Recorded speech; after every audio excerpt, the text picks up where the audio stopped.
The truth of the share market channel में आपका स्वागत है। मैं भवनेश अग्रवाल। नमस्कार दोस्तों, परिणामों की ज़बरदस्त तेज़ गति से परिणाम आ रहे हैं। बरसात हो रही है परिणामों की। और मैं एक ही बात कहूँगा कि जो परिणाम आ रहे हैं, मिक्स बैंड ऑफ रिजल्ट्स है। मिक्स आ रहे हैं, कुछ अच्छे आ रहे हैं, कुछ खराब आ रहे हैं, लेकिन इन टोटो अगर हम देखेंगे ना, तो पिछला क्वार्टर यानी second quarter of the current financial year FY25 के पिछले क्वार्टर की तुलना में बेहतर रिजल्ट्स हैं। और उसका कारण सिर्फ एक ही है कि जो करंट फाइनेंशियल ईयर के फर्स्ट 2 क्वार्टर्स में लिक्विडिटी क्रंच समझिए, थोड़ा सरकार ने हाथ खींच लिया था, RBI ने भी थोड़ा टाइट ज़्यादा कर दिया था फाइनेंस के लिक्विडिटी पॉइंट ऑफ व्यू से। गवर्नमेंट ने कुछ वर्क ऑर्डर्स प्लेस नहीं किए, सप्लाई ऑर्डर्स प्लेस नहीं किए, कुछ पेमेंट रिलीज होने में देरी हुई। तो in all it was a liquidity crunch. उसके कारण थोड़ी टाइटनेस आने के कारण और बाजार में थोड़ी सी नरमी आ गई। मतलब ऐसी कोई बात नहीं थी, कोई कुछ मतलब लुटिया डूब जाएगी ऐसा कुछ नहीं था। सेकंड क्वार्टर के परिणाम खासतौर से ज़्यादा खराब आए, फर्स्ट क्वार्टर के कम खराब थे। लेकिन इस क्वार्टर में स्थिति सुधरती हुई नजर आ रही है और एक आशा का संचार है। और इसी कारण ये जो बाजार हैं ये गिरने से रुक गए हैं। अब ये कोई कुछ भी कह दे कि साहब FIs ने जो इन्होंने माल बेच रखा था, F&O में फ्यूचर ऑप्शन माल बेच रखा था, उसको कवर किया इसलिए तेज हो गई, ये सब कहने की बातें। ये स्मॉल कैप और लार्ज कैप क्यों तेज है? मतलब अगर फ्यूचर ऑप्शन की कवरिंग के कारण तेज है तो खाली वही सेक्टर का वही सेगमेंट तेज होता, वो इंडेक्स तेज होते, इंडेक्स शेयर तेज होते। स्मॉल कैप और मिड कैप क्यों तेज हुए? तो ओवरऑल जो है वो जो एक भय का वातावरण था शेयर बाजार में कि बाजार या अर्थव्यवस्था एक बहुत बड़ी मंदी की ओर जा रही है, वो निरर्थक सिद्ध हो चुके हैं। तो परिणामों से बाजार के जो चतुर प्राणी हैं, जो अंडरग्राउंड काम करते रहते हैं अपना, वो बोलते नहीं हैं, बोलते तो मेरे जैसे आदमी हैं और वो अपना काम करते रहते हैं, चुपचाप करते रहते हैं। चाहे वो आदमी टीवी पर आते हैं, लेकिन जो टीवी पे आते हैं स्टेटमेंट देते हैं, अखबारों को स्टेटमेंट देते हैं, लेकिन सच्चाई वो आपको कुछ और देंगे और कर कुछ और रहे हैं।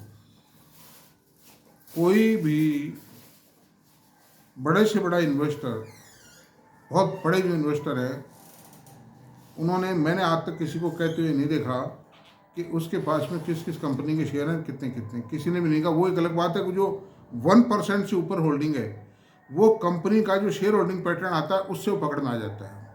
उससे ही देखो देख करके लिस्ट बना रखी है कि इनका ये होल्डिंग है, बाकी they don't say to anybody else.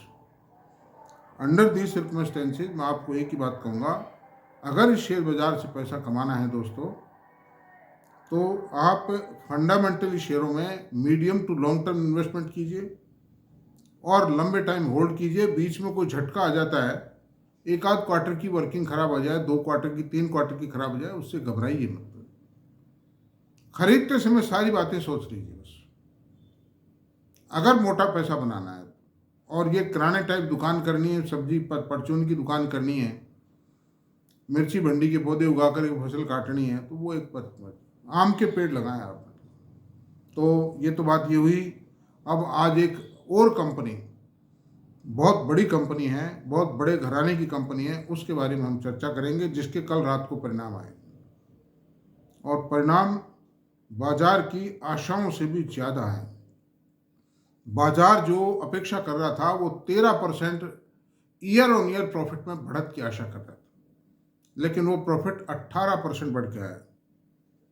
ये बजाज का जो घराना है, राहुल बजाज साहब थे, कांग्रेसी थे वो विचारधारा से। जमनालाल बजाज जो शाहपुरा के हैं, जयपुर के पास में, वहाँ के रहने वाले थे और उन्होंने उद्योग धंधा शुरू किया। जमनालाल जी बजाज आज़ादी के संघर्ष में उन्होंने बहुत बड़ा रोल प्ले किया था और उनके जो पुत्र थे वो राहुल बजाज थे।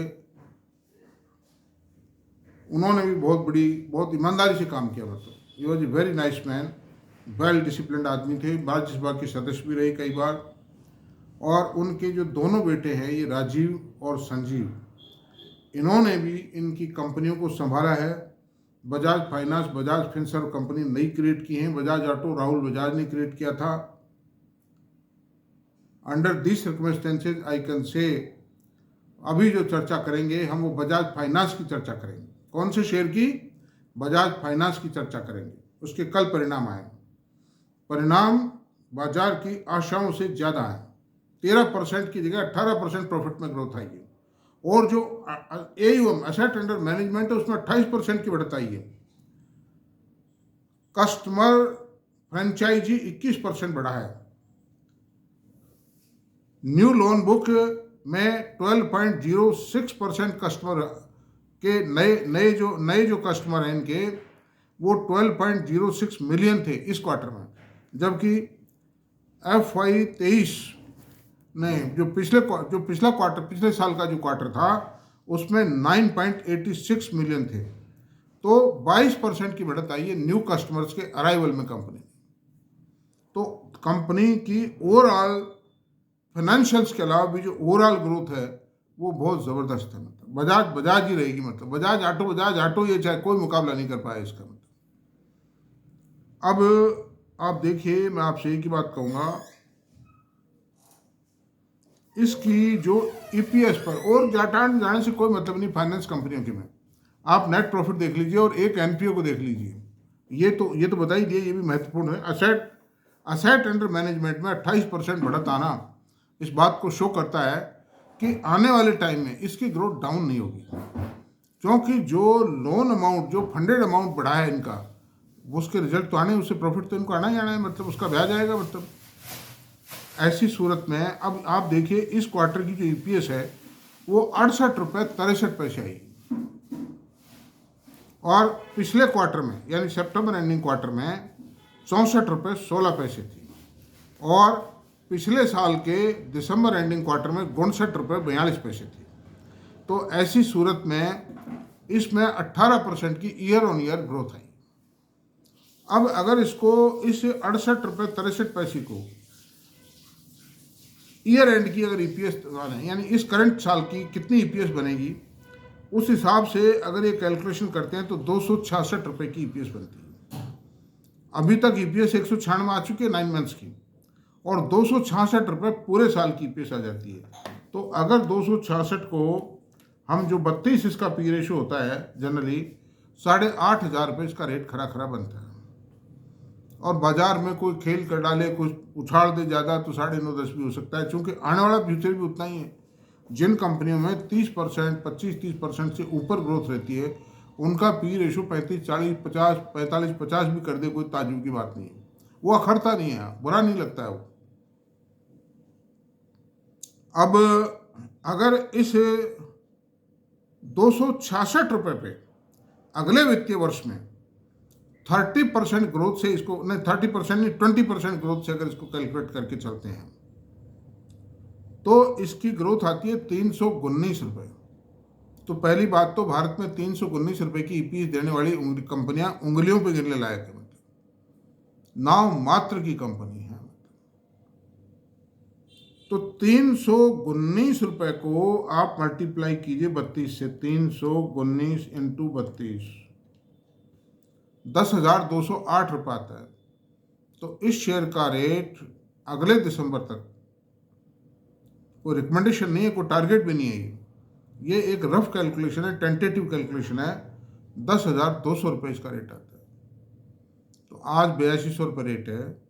अगर एक साल में 25-30% आपका पैसा बढ़ता है, और रिस्कलेस पैसा है, बजाज फाइनेंस में पैसा डूब नहीं सकता इन्वेस्टर का, क्योंकि उसमें एक साउंड मैनेजमेंट है, उनके जो साउंड सिस्टम है, साउंड टेक्नोलॉजी है। मतलब आप ये मत मानिए फाइनेंसिंग में टेक्नोलॉजी की कहानी, तो फाइनेंसिंग में बहुत बड़ी टेक्नोलॉजी चाहिए।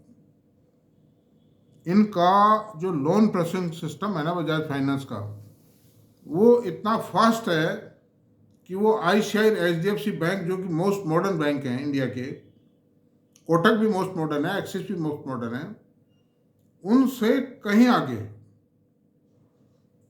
फटाफट लोन प्रोसेसिंग कर डालते, आधे घंटे के अंदर ही निपटा देते हैं, ले जाओ रे लोग। ये बहुत बड़ी बात है। It's a big efficient. NBFC होते हैं, नॉन बैंकिंग फाइनेंस कंपनी होते हैं भी, इतनी फास्ट और इतनी स्ट्रॉन्ग एफिशिएंसी होना बहुत बड़ी बात है। मतलब मैं आपसे बता रहा हूँ। तो आप देखिए इस बजाज ने कितना पैसा दिया है, मैं आपसे बता रहा हूँ। 10 साल पहले इसका रेट था 500 रुपये, आज इसका रेट है 8200 रुपये। तो 10 साल में 16 गुना कर दिया इस पैसे को इन्होंने। और यानी 2006 से अगर देखें, 2006 से इसके बेनिफिट को देखें, यानी 18 साल पहले तो जीरो था इसका रेट, 2-4-5 रुपए का रेट था। मतलब वहां से आज ये 8200 रुपये है।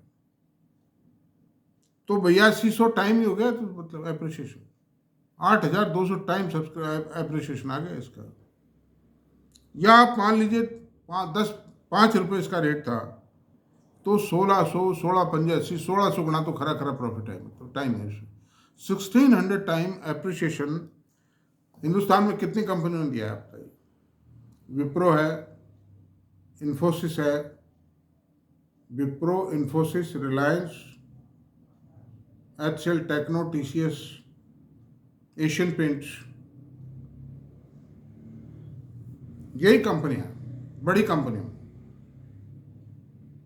तो हालांकि टीसीएस का इनका तो ये तो बहुत बाद में आई है, एचएल, टेक्नो ने बहुत बाद में काम शुरू किया है, इनका एप्रिसिएशन तो इतना है भी नहीं। मतलब और एचडीएफसी बैंक है, एचडीएफसी बैंक को मान लीजिए, आईसीआई बैंक को मान लीजिए दिया है। तो ऐसी सूरत में how it is a bad investment. अगर कोई तसल्ली वाला आदमी है कि भाई मुझे तो कोई गलत शलत इधर उधर की बाता बड़ी नहीं करनी और मुझे तो खाली बस ये शांति से मेरा इन्वेस्टमेंट यानी फलता रहे, तो उसके लिए बेस्ट है ये। मतलब इसका कोई मुकाबला नहीं शायद। ऐसी सूरत में दोस्तों, it is a bluest of the blue chip share in the country. NBFC होते हैं ये पोजीशन है। और ये कहता हूं मैं बार बार आपको कि पैसा वहां लगाइए जहां मैनेजमेंट स्ट्रांग हो, जहां टेक्नोलॉजी हो, जहां ब्रांड हो, तो ग्रोथ तो अपने आप आ जाएगी।